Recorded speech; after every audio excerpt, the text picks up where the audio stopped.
निश्चिंत रहा।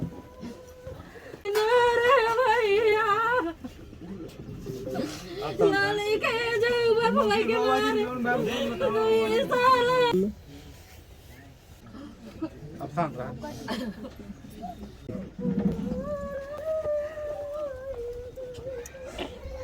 ठीक ठीक भाई, निश्चिंत रहा। हत्याकांड में क्या कहेंगे हत्याकांड? पीड़ित परिवार से अभी हमने मुलाकात करी है और श्रद्धांजलि देने के बाद हमने उन्हें भरोसा दिलाया है कि आप आगे आने वाले समय में अपने आप को कभी भी अकेला ना समझें। हम सब आपके साथ हैं, हर सुख दुख में आपके साथ हैं। बस ये समय है अपने आप को थोड़ा सा संभाल कर चलने का, और किसी प्रकार की कोई भी परेशानी अगर आपको ऐसी लगती है कि आपके साथ होने वाली है या हो रही है तो उसकी सूचना आप हमें दे सकते हैं। हमने अपनी टीम का नंबर भी उनको नोट करवाया है। और दूसरे नंबर का ये बच्चा था, 3 लड़के हैं, एक सबसे छोटा है, एक बड़ा है, 16 साल का प्रियांशु था। जिस प्रकार ये घटना हुई है इससे एक गलत संदेश बाहर जाता है और उसी चीज़ के चलते समाज में कुछ गलत ना हो जाए तो उस चीज़ को भी नियंत्रित करने के लिए हम लोग ऐसी जगह पहुंचते हैं कि कहीं कोई आवेश में आकर कोई गलत कदम ना उठा ले या बदले की भावना इस प्रकार ना उसके अंदर आ जाए कि वो कानून अपने हाथों में ले। सर पूर्वांचल बहुत चीज़ें बैलेंस करने के बाद पूर्वांचल में लगातार हत्याएं हो रही हैं, इस तरह से इससे क्या कहेंगे Uttar Pradesh law and order के बारे में? ये तो आप लोग देख ही रहे हैं कि कहीं पर मीडिया कुछ दिखाने का काम कर रहा है तो जो बड़े मीडिया चैनल्स हैं वो उस चीज़ को हाईलाइट नहीं करते। तो मैं तो आप लोकल न्यूज़ चैनल्स को बहुत बहुत धन्यवाद कहना चाहूँगा कि आप लोग ये छोटी छोटी घटनाएं दिखाने का काम करते हैं, लेकिन बड़े दुर्भाग्य की बात है कि आपकी दिखाई हुई ये न्यूज़ आगे लोगों तक नहीं पहुँच पाती है। और लॉ एंड ऑर्डर की ख़राब व्यवस्था यहाँ से भी झलकती है कि मीडिया में आवाज़ उठाने वाले वो सच्चे और ईमानदार रिपोर्टर्स की आवाज़ भी ऊपर तक नहीं पहुंच पा रही। अब तो पत्रकारों की हत्या हो रही है। पत्रकारों की आवाज़ जब ऊपर नहीं पहुंच पाती, देख लो आप कितने दुर्भाग्य की बात है। जो आदमी आवाज़ उठा रहा है, धमकाया जाता है हम लोगों को, पत्रकारों को। आप लोगों से भी मैं ये चीज़ कहना चाहूँगा, बिल्कुल भी नहीं घबराना है। ईश्वर का नाम लेके काम करो। अगर उसने आपका हाथ पकड़ रखा है कोई आपके साथ कुछ नहीं कर सकता। हम तक सूचना पहुँचा देना। हम सिर्फ इन लोगों की लड़ाई लड़ने नहीं निकले हैं, हम इंसानियत की लड़ाई लड़ने निकले। और इंसानियत में कहीं ना कहीं आप लोग भी हैं, तो आप लोग ईमानदारी से अपना काम कीजिएगा। कोई भी परेशानी अगर आपको ऐसी लगती है कि आपके साथ होने वाली है या हो रही है, आप हमें बताएं। अगर हम खड़े ना मिले आपके साथ तो उस दिन आप एक एक व्यक्ति कम कर सकता है, एक रिपोर्टर कम कर सकता है हमारे सामने से। गगन जी, अभी परिवार से आप बातचीत कर रहे थे तो जो प्रियांशु का भाई है वो ये बता रहा था कि आरोपी का जो पिता है वो अभी इन्हें परेशान कर रहा है, इनके परिवार को कहीं आ जा रहे हैं तो उनको घेराबंदी कर रहा है, इस तरीके की देखिए अब तक का, हाँ कहा उसने, अब तक का देखो मुझे नहीं पता था कि क्या चल रहा है क्या नहीं चल रहा है। मुझे आज के बाद का पता है कि आज के बाद इनके ऊपर कोई भी समस्या नहीं आने वाली है। अगर आएगी तो नंबर हमने लिखवा दिया इन्हें, फिर उस समस्या का समाधान भी हम निकालेंगे और उसका सामना भी हम ही करेंगे। इनकी सुरक्षा के लेकर आप प्रशासनिक तौर पर कुछ बातचीत करेंगे या फिर आप कहाँ से सुरक्षा कर पाएंगे इनकी? सुरक्षा तो आज की तारीख में किसी को नहीं मिल पा रही, इन्हें तो तब मिलेगी, आम इंसान को तो तब मिल पाएगी। सुरक्षा किसी को नहीं मिल पा रही। हम तो हर व्यक्ति को यही बताने का काम करते हैं कि आपको स्वयं अपनी सुरक्षा करनी पड़ेगी। इस सरकार में आपको स्वयं अपनी सुरक्षा करनी पड़ेगी। कोई दूसरा व्यक्ति आपके लिए खड़ा नहीं होने वाला है, कोई आपकी लड़ाई नहीं लड़ने वाला है। आपको स्वयं अपनी लड़ाई को खुद लड़ना पड़ेगा। क्या आपको लगता है कि सरकार सुरक्षा नहीं कर पा रही लोगों की?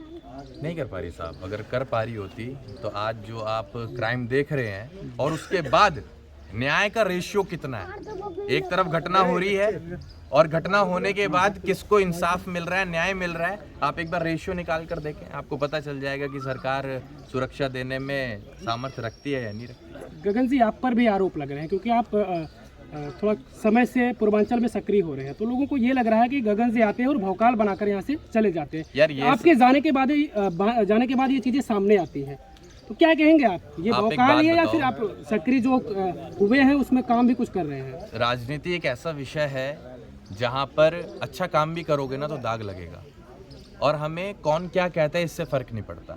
हमें फ़र्क पड़ता है कि जिसके दरवाजे पर हमने दुख के समय में पैर रखा वो हमारे बारे में क्या सोच रहा है, क्या समझ रहा है। और रही बात भौकाल की, अगर मेरे साथ 4 लोग आ जाते हैं तो उसे भौकाल नहीं कहते साहब। वो 4 लोग समझते हैं कि अब हम सही इंसान के साथ चल रहे हैं। और ऐसे तो फिर महात्मा गांधी जी का, स्वामी विवेकानंद जी का क्या भौकाल रहा होगा एक समय पर, उसे भौकाल नहीं कहते। वो न्याय की लड़ाई लड़ने वाले लोग थे, वो इंसाफ दिलाने के लिए सड़कों पर निकले थे, तो उनके साथ लोग जुड़े थे। कुछ ऐसी चीजें जब आप करेंगे तब तो यकीन होगा ना। जिनको ये लग रहा है कि आप भौकाल बनाने आए हैं, उनको करके आप दिखाएंगे तब तो एक बात बताइए, जिनके पास ताकत है वही आज कुछ नहीं कर पा रहे। हमारे पास तो कलम की ताकत भी नहीं है आज की तारीख में, उसके बावजूद भी हम अपनी जान हथेली पर रखकर हर सुख दुख में हर व्यक्ति के साथ खड़े होने का काम करते हैं। आपको पता है हमें कितना खतरा है इस चीज में?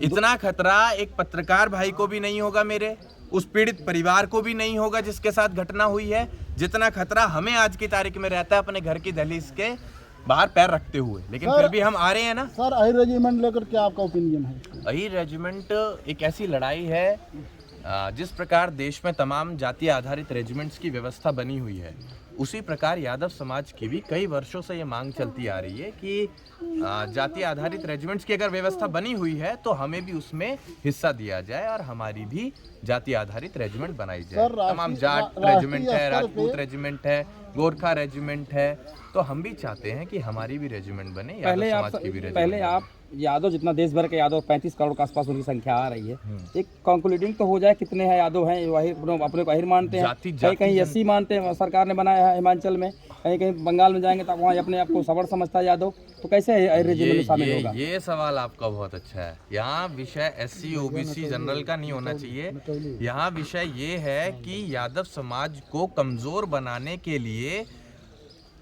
अलग अलग प्रदेशों की सरकार ने अलग अलग प्रकार से दिमाग लगाने का काम किया है। आप समझ रहे हैं, आज मैं आपके पूर्वांचल में आकर एक बात कहना चाहूँगा और इसे आप बड़े गौर से समझने का प्रयास करें। यादव कभी कमज़ोर था ही नहीं, यादव मार्शल रेस थी। मार्शल रेस होता है लड़ने वाली कौम। अंग्रेज़ों ने अपनी किताब में लिखा हुआ है कि यादव जार मार्शल रेस, ये लड़ाकू लोग हैं। लेकिन ये जो लड़ाकू लोग थे, इनको राजनीति के चलते कई लोग शूद्र बताने का काम करते हैं, कई लोग क्षत्रिय बताने का काम करते हैं। एक चीज आप गांठ बांध लेना, मार्शल रेस उसे कहा जाता है जो क्षत्रिय होते हैं, जो लड़ते हैं, जो लड़ाकू होते हैं। तो हम लोग क्षत्रिय हैं। और आप क्षत्रिय पे अगर सवाल उठाएंगे तो महाभारत जब हुई थी वो किसने लड़ी थी? कौन सी वो सेना थी? नारायणी सेना। किसकी थी वो? यादवों की थी। तो युद्ध किसने लड़ा? यादवों ने लड़ा। युद्ध कौन लड़ता है? क्षत्रिय लड़ते हैं। तो हमसे बड़ा क्षत्रिय कौन? लेकिन राजनीति ने हमें इतना खराब कर दिया है कि हम कैसे लड़ता सर? भीमा कोरेगांव में हुआ, महार लोगों ने लड़ा है लड़ाई पेशवाओं से। मैं आपको नारायणी सेना वाली बात बता रहा हूँ। नारायणी सेना जब थी, महाभारत के टाइम की मैं बात बता रहा हूँ आपको। उस समय तो बुद्ध के लड़ाई तो आज की तारीख में हर व्यक्ति लड़ने का काम कर रहा है। आप समझिए कि डिवाइड कैसे कर रहे हैं। यहाँ मैं एक ही आइडियोलॉजी सबको देने का काम करता हूँ कि आप लड़ाकू हैं, ठीक है, लेकिन कृष्ण क्या कहता है? कृष्ण कहते हैं ना क्षत्रिय, ना स्वर्ण, ना शूद्र, ना वैश्य। हर व्यक्ति के अंदर ये चारों गुण है। हर व्यक्ति के अंदर ये चारों गुण है। आप जब स्कूल जाते हैं, कॉलेज जाते हैं, पढ़ाई करते हैं, तो आप अपनी बुद्धि का इस्तेमाल करते हैं, तो आप बन गए स्वर्ण। जब आपके ऊपर, आपके जीवन में कोई समस्या आ जाती है तो उस समस्या का समाधान आप खुद करते हैं, आप लड़ते हैं, तो आप क्या बन गए? क्षत्रिय। जिस वक्त आपको कुछ खरीदना होता है, कुछ लाना होता है अपने घर, तो पैसे देते हो, पैसे का बड़ा हिसाब रखते हो आपकी कितने रुपए की क्या चीज है, तो उस टाइम आप बड़े कैलकुलेशन करते हो, तो क्या बन जाते हो आप? वैश्य। और अपना मलमूत्र आप खुद ही तो साफ करते होंगे या कोई और आता होगा साफ करने, तो आप क्या बन गए? शूद्र। तो हर वर्ण हर इंसान के अंदर है, लेकिन आप लोगों को बांटा गया है इन वर्ण व्यवस्थाओं के चक्कर में, तो बटो मत, नहीं तो कटो। फिर अखिलेश जी का आखिर में आवाज क्यों धुलाएगा अगर यही बात रही तो? अब आप देख लीजिए, आवाज धुलाने वाली जो बात है हम भी धुलवा देंगे एक बार 27 में। बदला ही तो लेना है, ले लेंगे। अब इस पर क्या जवाब दूं मैं आपको? गगन जी, हम अहिर रेजिमेंट पर फिर से आ रहे हैं। इसके पहले चाहे देश में हो या फिर प्रदेश में, यादव समाज के लोग सत्ता में रहे हैं, उन लोगों ने कभी अहिर रेजिमेंट के हक में बात नहीं की। और अभी हाल ही में पिछले सांसद थे दिनेश लाल यादव निरहुआ जी, उन्होंने भी सदन में कहा कि अहिर रेजिमेंट बनना चाहिए। तो ऐसे में आपको कितनी चुनौती लग रही, कितना आसान है या कितना कठिन लग रहा है कि अहिर रेजिमेंट को आप बनवा पाएंगे? देखिए, जब मैं इस मुद्दे पर काम करता था कई साल पहले, हरियाणा की तरफ से स्टार्ट किया था, तो हमारे जो बड़े थे उन लोगों ने ये बीड़ा हमें दिया था। तो वो कहते थे कि हम माननीय मुलायम सिंह यादव जी जब डिफेंस मिनिस्टर थे तो हमने उनके पास भी जाकर गुहार लगाई थी, लेकिन उन्होंने कुछ नहीं किया। हम आपको ये कहना चाहते हैं कि जब तक बच्चा रोता नहीं है उसकी माँ उसे दूध नहीं पिलाती है। 10 लोग जा रहे हैं नेताजी के पास कि हमारी रेजिमेंट बना दो, किसी को मुद्दे की जानकारी नहीं है, तो नेताजी क्या कहते कि आज मैं फौज तो खड़ी कर दूंगा, लेकिन फौज में सिपाही कहाँ से लाओगे आप, सैनिक कहाँ से लाओगे? तो तब जागरूकता नहीं थी, इतनी अवेयरनेस नहीं थी, इस मुद्दे के बारे में जानकारी नहीं थी लोगों को। आज जानकारी हो रही है लोगों को, आज जानकारी हो रही है, तो तमाम कलाकार, तमाम नेता इसकी आवाज़ भी उठाने का काम कर रहे हैं।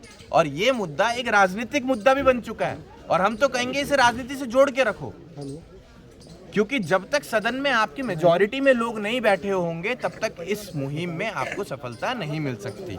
तो हम खुद राजनीतिक बन चुके हैं इस मुद्दे को सफल बनाने के चक्कर में, क्योंकि जब हम ज़्यादा से ज़्यादा लोगों को सदन का हिस्सा बनाएंगे तो वो एक आवाज़ में बोलने का काम करेंगे। जब हम कहेंगे अहिर रेजिमेंट तो वो भी कहेंगे अहिर रेजिमेंट। सर, अंतिम सवाल, अभी पिछली बार जब आए थे पवई के गोपाल मौर्य ने आपको सैल्यूट मारा, क्या हुआ उसमें? उन्होंने दिल से मारा था साहब, वो सैल्यूट मारा नहीं था। और आगे मैं आपको एक चीज़ बता देता हूँ, ये ह्यूमन साइकोलॉजी है। जिस व्यक्ति ने पूरी ज़िंदगी अपनी निकाल दी हो एक जगह नौकरी करके और अपने बड़े अधिकारियों को, नेताओं को सैल्यूट मार मार के, तो वो व्यक्ति भूल चुका था कि जब सामने से कोई आदमी आ रहा है, ठीक है, और इतना बड़ा उसका काफिला है, तो अचानक से उनका भी पैर उठ गया, अचानक से उनका भी हाथ उठ गया। तो ये गलती से उनसे सैल्यूट हुआ था, लेकिन इस गलती को हम कभी भी खराब नहीं जाने देंगे। हम उनको भरोसा दिलाते हैं, और ना सिर्फ उनको, पूरे विभाग को हम कहना चाहते हैं कि आपका मारा गया सैल्यूट गगन यादव कभी व्यर्थ नहीं जाने देगा। आज मौर्य जी आपने मारा था, तमाम जो पुलिस में सेवा दे रहे हैं उन लोगों के लगते हैं सैल्यूट, लेकिन वो वीडियो में कैप्चर हो गए थे। लेकिन कल को अधिकारी भी मारेंगे, ये भरोसा हम आपको दिला कर जाते हैं, और लगेंगे सैल्यूट ज़रूर लगेंगे, क्योंकि हम आप लोगों की लड़ाई लड़ने के लिए निकले हुए हैं।